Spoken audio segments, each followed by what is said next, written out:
In this video, we'll be unboxing and taking a closer look at the Godox QT400IIM.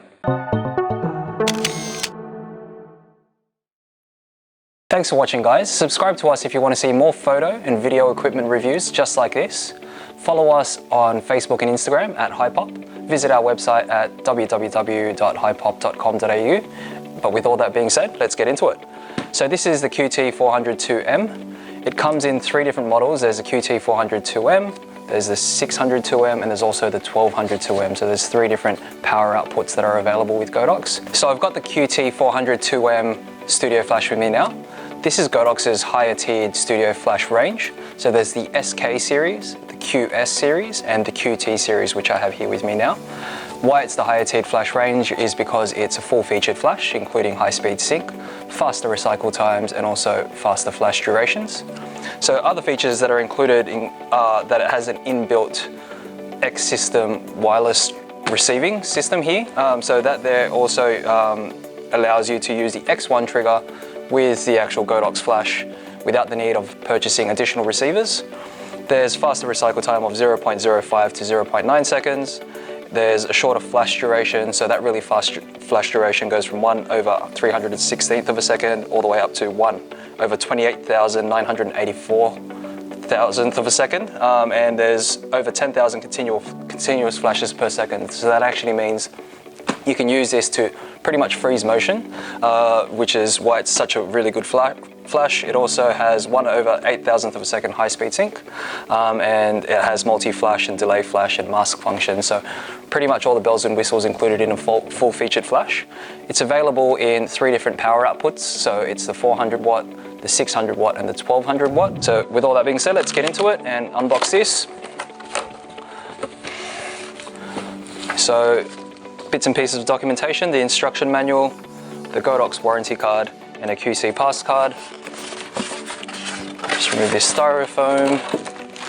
And in this box, we've got the E27 150 watt modeling lamp. We've got the Bowen's 7-inch reflector. We've got a flash tube glass protector. We've got the QT400IIM itself. And we've got an AC cable and a sync cable. So I've got the QT400IIM and the QT400, the first edition, set up here on some stands, just so you can have a look at the difference in terms of form factor and design. So as you can see, they are quite similar in terms of their size, their shape, and pretty much their make as well. So they're made from an aluminium chassis here. So the main difference you can also tell is the color. So the QT400 was an orange color previously, whereas they've used a more black and silver sleek design here. So just powering on the flash here, we'll go through some of the settings. Turning that on. So we'll go through some of these buttons here. Firstly, the dial here to the right allows you to turn off the flash as well as control the power intensity. As you can see there. A convenient feature that the QT400IIM has is that it shows the flash duration as well as the power output on the same screen. So that's a really convenient feature to have. And on the top left here, we've got the channel, the wireless channel triggering and channel function. So you can switch that on and off. So switching this on and off allows you to turn off that inbuilt receiver. It allows you to disable or enable that X1 triggering. From there you have the group channel function, so you can actually, when you press down on each button there, that allows you to change the group. So you can cycle from A to D, even E, F, and then 0 to 9. So there's 16 groups in total there. Holding down on this button here allows you to change the channel. So you can see the channel indicator is now blinking. You can actually change that with the dial here. And that's the use of the set function. So when you're pressing down here and you wanted to lock in some of those settings, you just select 4 for example, and then press set. And that locks it in there. Now the mode button here allows you to change the mode of the flash, similar to a speed light. You have three modes. You've got the manual mode there, you've got high speed sync, so you know when high speed sync is on, when it has the little indicator there and the logo for the high speed sync. High speed sync, you can control the intensity there, just like so. So you can only control it from 1/16 output all the way up to full power 1/1.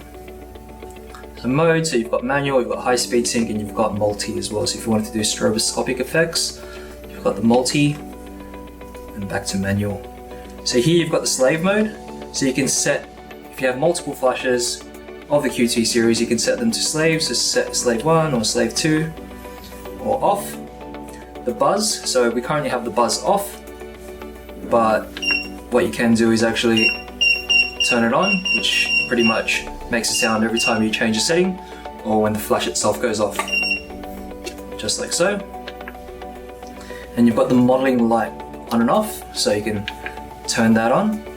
And to turn that off, you actually can't just press it, you need to hold down for a few seconds and that turns the modeling light off. So turning that back on, you can see some numbers have popped up here.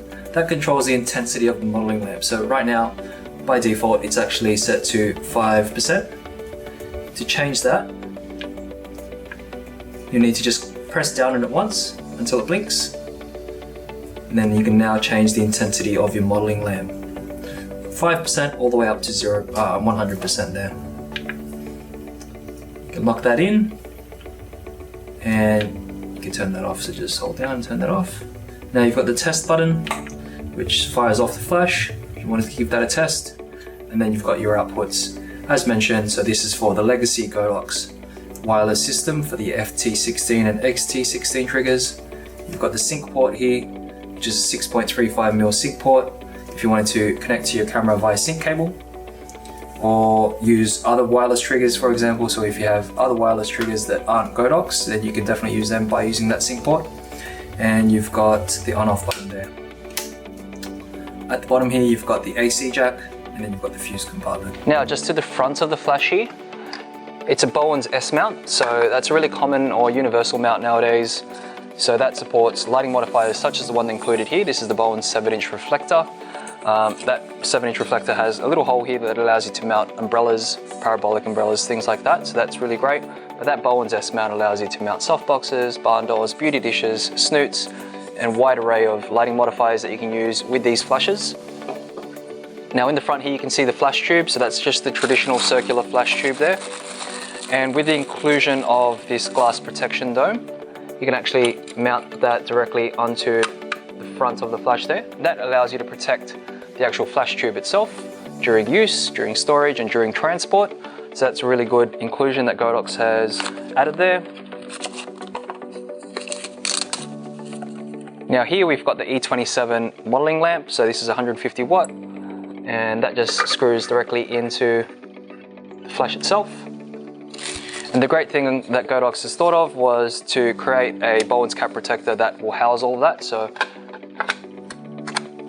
as you can see there, that will house all of that, so you're not having to remove all those bits and pieces when you're packing away or when you're transporting your actual flash. Other physical aspects of the flash, you've got the optical sensor on the top here, which is the same as on the first series. So that there allows you to trigger the flash optically if you're not using the same wireless triggering.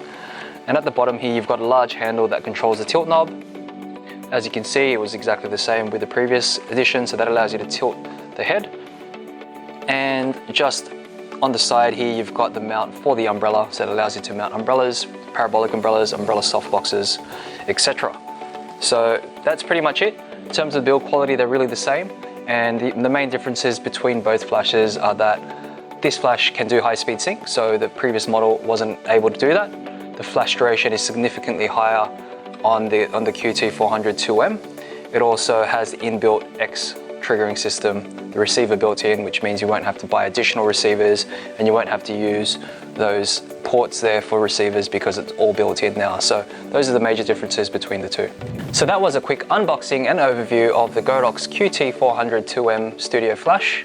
For more videos just like this, subscribe to us. Feel free to ask any questions in the comments section down below. Follow us on Facebook and Instagram at Hypop, or visit our website at www.hypop.com.au. And thanks for watching.